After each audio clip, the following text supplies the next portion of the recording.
lights had to be diverted. The latest sighting happened just 2 days ago, and people say they saw 4 lantern-like objects forming a diamond shape in the air, hovering in the sky for over an hour.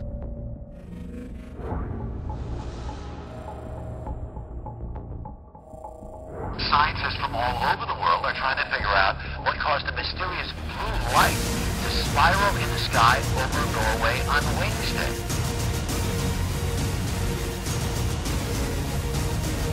A light appearing high in the Arctic sky, baffling those who saw it and exciting a lot of comments.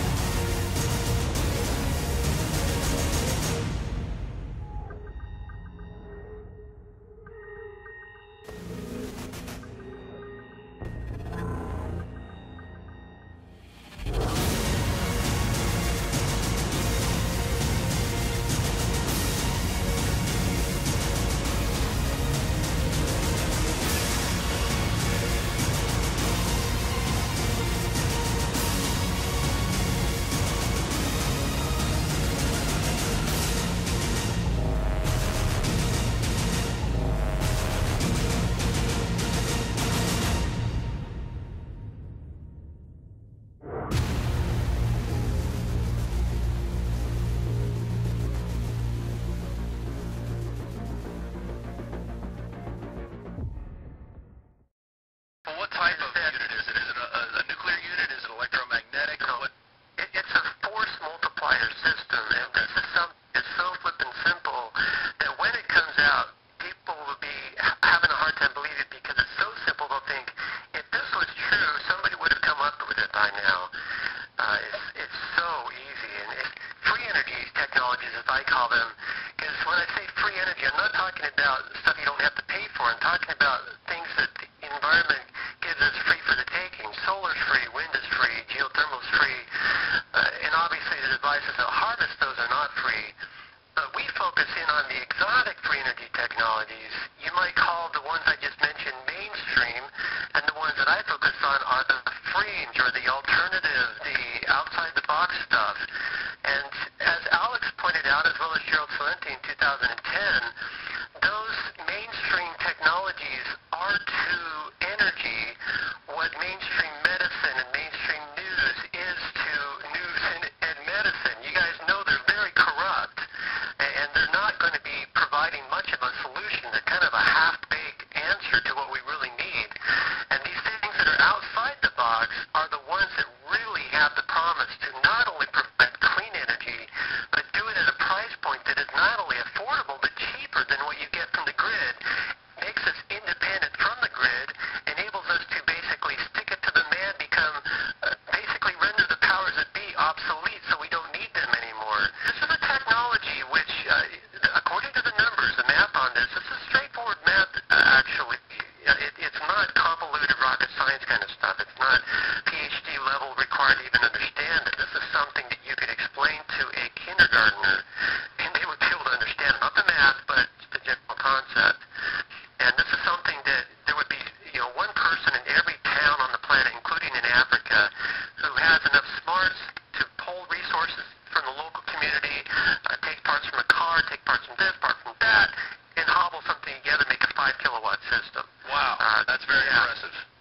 So this is home power capability using off-the-shelf, slapping, and it's a general, once people start replicating this and start, coming up with the different iterations of it, and you can use this, you can try this, and you get more power if you do that, and in Australia you can get your parts from here. Once it goes open source, basically we're talking about an end run around the powers that be. It's a great way to have a peaceful revolution and bring about a fundamental change in the way we do things, and empowering the individual and giving power back to the people, so to speak, and out of the hands of the corrupt powers that be, the 1% that they talk about, those ruling elite who have been just totally running haphazard over all constitutional and other principles, establishing a world tyranny. Free energy is one of the best ways, if not the best way, to do an end run around the powers that be. So I always ask the question, what would you like to do if money were no object? How would you really enjoy spending your life? Well, it's so amazing that there is result of our kind of educational system, crowds of students say, well, we'd like to be painters, we'd like to be poets, we'd like to be writers, but as everybody knows, you can't earn any money that way. Or another person says, well, I'd like to live an out-of-doors life and ride horses. I say, do you want to teach in a riding school? Let's go through with it. What do you want to do? When we finally got down to something which the individual says he really wants to do, I will say to him, you do that. And forget the money. Because if you say that getting the money is the most important, you will spend your life completely wasting your time. You'll be doing things you don't like doing in order to go on living, that is, to go on doing things you don't like doing, which is stupid. Better to have a short life that is full of what you like doing than a long life spent in a miserable way. And after all, if you do really like what you're doing, it doesn't matter what it is, you can eventually you can eventually become a master of it. The only way to become a master of something is to be really with it. And then you'll be able to get a good fee for whatever it is. So don't worry too much. Somebody's interested in everything. Anything you can be interested in, you'll find others will. But it's absolutely stupid to spend your time doing things you don't like in order to go on spending things you don't like and doing things you don't like, and to teach your children to follow in the same track. See, what we're doing is we're bringing up children to educate them to live the same sort of lives we're living, in order that they may justify themselves and find satisfaction in life by bringing up their children, to bring up their children to do the same thing. So it's all wretched, no vomit. It never get against that. And so, therefore, it's so important to consider this question: what do I desire? Now, a group of activists calling on the United States government to end what it says is an embargo on the truth about extraterrestrial life. With us now from Washington is Stephen Bassett, founder and executive director of the Extraterrestrial Phenomena Political Action Committee. Last time he was here, he was running for Congress, was unsuccessful in that venture. But I will ask you today, sir, the Mexican government, the Mexican military says, hey, we took these pictures, these are UFOs. What was that, you know? This is significant for two reasons, Shepard. One, this is released by the Defense Ministry of Mexico. This is a message being sent to the United States government that Mexico and many other governments are losing patience with our government's intransigence in ending this embargo. Other messages have been sent by France in 1999 with the Cometa report, and by the United Kingdom when they released a substantial number of documents regarding the Bentwaters case in 2000.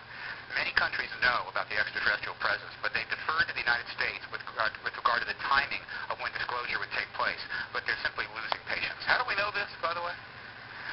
Well, we know it by paying attention. I've been following this now for 10 years. We call it the politics of disclosure, the disclosure process. Hundreds of government witnesses in this country have come forward, and other governments are putting pressure on our government. The media hasn't covered it thoroughly enough, Shepard. If it did, it would learn about some of the things I'm mentioning here, and also learn about thousands of other videos and photographs that have been taken over Mexico by Mexican citizens. There's absolutely no question about that, and his number, thousands, is accurate since 1991. Thousands of pictures and videotapes of this, but never anything like this taken by such sophisticated cameras on board military vehicles. Oh, there's been plenty of, but not as clear and widespread as this, and government confirmed in this way. I'm just saying that these are unusual. Oh, no, it's happened many times before, but this is the first time it's been released. Believe me, there is evidence like this in the archives of every major first world government in the country, but they release this publicly in a news conference in Mexico City. That's the difference. Studies have been done that, quote, clearly indicate the likelihood of an extraterrestrial explanation. But there are people sitting out there, I'm hoping there are millions of people watching at the moment, who are saying, this is nutty. Why do we even talk about such things? The polls show otherwise, Shepard. CNN, Time, Reuters polls, last 10 years, consistently, 50% of all Americans believe the extraterrestrial explanation accounts for these sightings. Up to as many as 90% of Americans believe the government is outright lying. The polls are unambiguous. Year after year, the same thing. In fact, if you could talk anonymously to people, even in Congress, probably 50% of members of Congress already convinced that the extraterrestrial presence explains this phenomena. disclosure is at hand. He is very close, and the American people need to prepare themselves very soon for an announcement from our government that there is, in fact, an extraterrestrial presence engaging this planet and the human race. Today, scientists know that only about 5% of the DNA contained in our genes is used to reproduce human beings. The remainder is an undecipherable code, once referred to as junk DNA. But is it really possible that so much of our DNA is unnecessary? Or might the majority of our DNA be decoded sometime in the future? And when it is, what might our DNA reveal about the origin of modern man? Just because we cannot decipher 95% of our genetic material doesn't necessarily mean that that 95% is in fact useless. Nature is extremely efficient. DNA is the most powerful storage device in the universe. Not even with all the supercomputers combined in the world could we store as much information as we could store on DNA. So I'm suggesting that the ultimate proof of extraterrestrial life will not be found in a crashed spaceship or in a text, but it will be found within our own genes. We have so much to learn from studying our own DNA. We're only just now beginning to decode the human DNA sequence. And as we do that, what we may discover is that extraterrestrial DNA is built into our own genetics. Whatever is out there created the universe, this planet, and other planets, and life. And I strongly believe that this tie-in with whether gods and ETs were one of the same might very well be the case. It does not take away from the fact that there's a God, that there's a higher power, that there's some creation out there that made the ETs. But I think that layer between God and man is right in the middle, and that's extraterrestrials from other planets. We have to learn that most of our knowledge in religion is wrong, except one thing. There is creation, there is what we call God in all respect.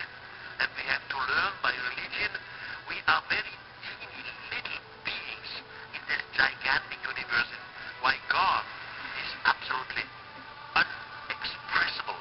It's so gigantic, it's so wonderful. So we would never lose God when we continue to think of extraterrestrials. God becomes bigger.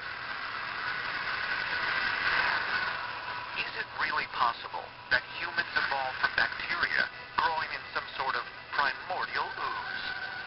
Or were we intelligently designed by a higher power of extraterrestrial origin, as ancient astronaut theorists believe? Perhaps the answer lies within the very essence of what makes us human. And with this knowledge, we may yet discover our rightful